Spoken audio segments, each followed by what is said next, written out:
sanin muhimmancin lokaci.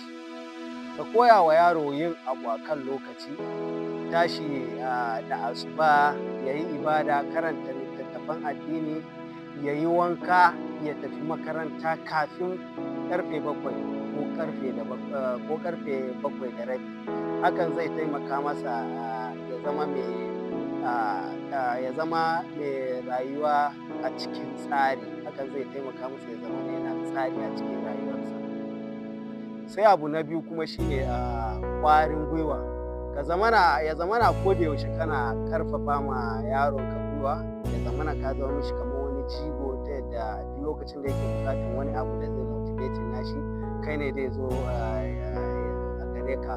A ko da yaushe ka kasance kana ƙarfafa mai gwiwa, kana nuna masa cewa babu wani abu wanda ba zai taɓa yiwuwa ba a wannan rayuwa.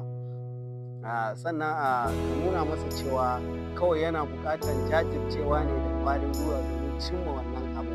Kar ya taɓa jin cewa abu kaza ba zan taɓa iya cimma shi ba. Kasance kana nuna masa cewa nothing is impossible, babu wani abu da ba za ka iya cimma shi ba wannan rayuwa. Kai aiki sannan ka jajirce. Sai kuma abu na uku shine magana. Ka koya ma yaro yin magana. Ka koya wa yaranka iya magana a cikin natsuwa, ta yadda za su iya faɗa maka manufarsu.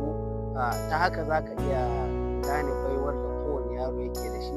Sannan kuma idan yaro ya iya magana, zai kasance a kodayaushe ka kasance kai ne abokin hiransa, za ku riƙa yin maganganu masu ma'ana da shi. Sai kuma abu na huɗu shine ka koya ma yaro sarrafa fushi.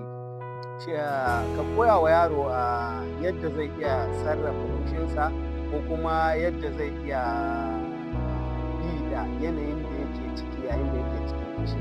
Hakan zai taimaka masa wajen iya mu'amala da mutane. Yayin da iya sarrafa fushinsa ko kuma farin cikinsa a cikin al'umma, hakan zai taimaka masa iya rayuwa a cikin mutane.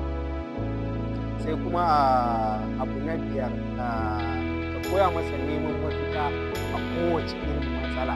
Ka nuna masa cewa babu wata matsalar da ba ta da mafita. Ka nuna masa ka koya masa cewa babu wata matsalar da ba ta da mafita. Ƙwarin gwiwa kawai yake buƙata da kuma kaifafa tunani. Idan ya kaifafa tunaninsa, to tabbas zai samu mafita ga wannan matsalar da take da shi.